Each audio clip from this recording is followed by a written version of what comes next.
ആദ്യത്തെ task ക്യാൻസലാക്കിയിട്ട് big boss രണ്ടാമതൊരു task നടത്തി. ആദ്യത്തെ പ്രാവശ്യത്തെ വിജയം തന്നെയാണ് രണ്ടാമത്തെ ടാസ്കിലും വിജയിച്ചത് എന്നാണ് എനിക്ക് സന്തോഷപൂർവ്വം പറയാനുള്ളത്. ഫായിയും അഭിഷേകും തന്നെയാണ് വിജയിച്ചത്. അപ്പം ഗബ്രി മൂന്നാം സ്ഥാനത്ത് വന്നു എന്നുള്ളത് മാത്രമേ ഇതിൻ്റെ പ്രത്യേകതയായിട്ട് കാണുന്നുള്ളൂ. കഴിഞ്ഞ ടാസ്കിൽ ജിൻഡോ നടത്തിയ ജഡ്ജ്മെൻറ്റ് പലപ്പോഴും മോശമായെന്ന് ബിഗ് ബോസ് പറയും. എനിക്കത് മനസ്സിലാകുന്നേ ഇല്ല. കൈ മടക്കാൻ പാടില്ല, രണ്ട് കുടവും രണ്ട് കയ്യിൽ വേണം, തലയിൽ കുളത്തിൻ്റെ വെള്ളം കമരാൻ പാടില്ല എന്ന് തന്നെയാണ് ബിഗ് ബോസ് പറഞ്ഞത്. അതും പ്രകാരം തന്നെയാണ് ജിൻഡോ കൈ മടക്കുമ്പോഴും കൈ താക്കുമ്പോഴും ജിൻഡോ പുറത്താക്കുന്നത്. ആ റൂൾസ് തന്നെയാണ് ഇപ്പോഴും രണ്ടാമത്തെ പവർ ടീമിനോട് പറയുന്നത്. അപ്പോൾ അല്പം കൂടെ വ്യക്തമായിട്ടാണ് പവർ ടീമിനോട് പറഞ്ഞത്. പക്ഷേ ജിൻഡോയോട് അത് പറയാനുള്ള സാമാന്യ മര്യാദ ബിഗ് ബോസ് കാണിച്ചില്ല.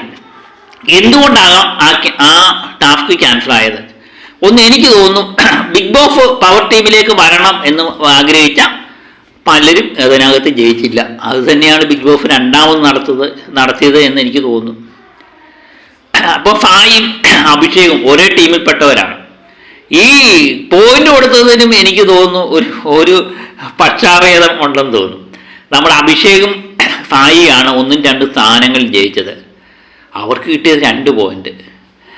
മൂന്നാം സ്ഥാനത്ത് വന്ന ഗബ്രിക്കും കിട്ടി 1 പോയിന്റ്.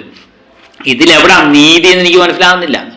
ഫായിക്ക് 2 പോയിന്റും ഫായിക്ക് 3 പോയിന്റും അഭിഷേകിന് 2 പോയിന്റും ഗബ്രിക്ക് 1 പോയിന്റും അല്ലേ യഥാർത്ഥത്തിൽ കൊടുക്കണ്ട. അങ്ങനെയെങ്കിൽ അതിനകത്തും നീതികേട് ബിഗ് ബോസ് കാണിച്ചു എന്ന് തോന്നുന്നു. കഴിഞ്ഞ പ്രാവശ്യത്തെ ക്യാൻസലാക്കിയ ടാസ്കിൽ ജാസ്മിൻ ആദ്യമേ പുറത്താകുന്നത് പവർ ടീമും വിളിച്ചു പറയുന്നുണ്ട്. ജാസ്മിൻ കൈ താത്തു, കൈ പൊക്കൂ എന്ന് പറയുന്നുണ്ട്. ജാസ്മിൻ അതൊന്നും കൂട്ടാക്കാൻ ഇല്ല. ജാസ്മിന് കൂട്ടായിട്ട് ബിഗ് ബോസ് ഉണ്ടെന്ന് ജാസ്മിൻ ധരിച്ചു കാണും.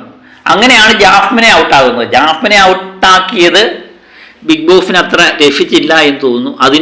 അതുകൊണ്ടായിരിക്കും ജിൻഡോയോട് ഇത്ര കലിപ്പ്. ഏതായാലും ജിൻഡോയോട് പക്ഷെ ഈ വേറുകൃത്യം കാണിക്കേണ്ട കാര്യമില്ലായിരുന്നു. ഒരാളെ ഈ ഒരു ക്യാപ്റ്റൻ, ബിഗ് ബോസിൻ്റെ ഒരു ക്യാപ്റ്റനെ, തിരഞ്ഞെടുക്കപ്പെട്ട ഒരു ക്യാപ്റ്റനെ ഈ ബാക്കിയുള്ള മത്സരാർത്ഥികൾക്കിടയിൽ വിളിച്ചു വരുത്തി അവമാനിക്കുന്നതിന് തുല്യമായിട്ട് എനിക്ക് തോന്നി. അത് മറ്റുള്ള മത്സരാർത്ഥികൾക്ക് മുമ്പിൽ, പ്രത്യേകിച്ച് അദ്ദേഹത്തെ എതിർക്കുന്ന ഒരു കൂട്ടം ആൾക്കാരെ സന്തോഷിപ്പിക്കാൻ വേണ്ടി ബിഗ് ബോസ് നടത്തിയ ഒരു വാക്ക് മത്സരമായിട്ടാണ് എനിക്കിത് തോന്നിയത്. സത്യം പറഞ്ഞാൽ അത് കടുത്ത അനീതി ആയിപ്പോയി ജിൻഡോയോട് ചെയ്തത്. ജിൻഡോയോട് കൃത്യമായിട്ട് പറഞ്ഞു, പവർ ടീമിനോട് പറഞ്ഞു കൊടുത്തതുപോലെ തന്നെ ജിൻഡോയോട് പറഞ്ഞു കൊടുക്കണമായിരുന്നു. പക്ഷെ അത് പറഞ്ഞു കൊടുത്തില്ല. അവസാനം കുറ്റം മുഴുവൻ ജിൻഡോയുടെ തലയിൽ താഴ്ത്തി.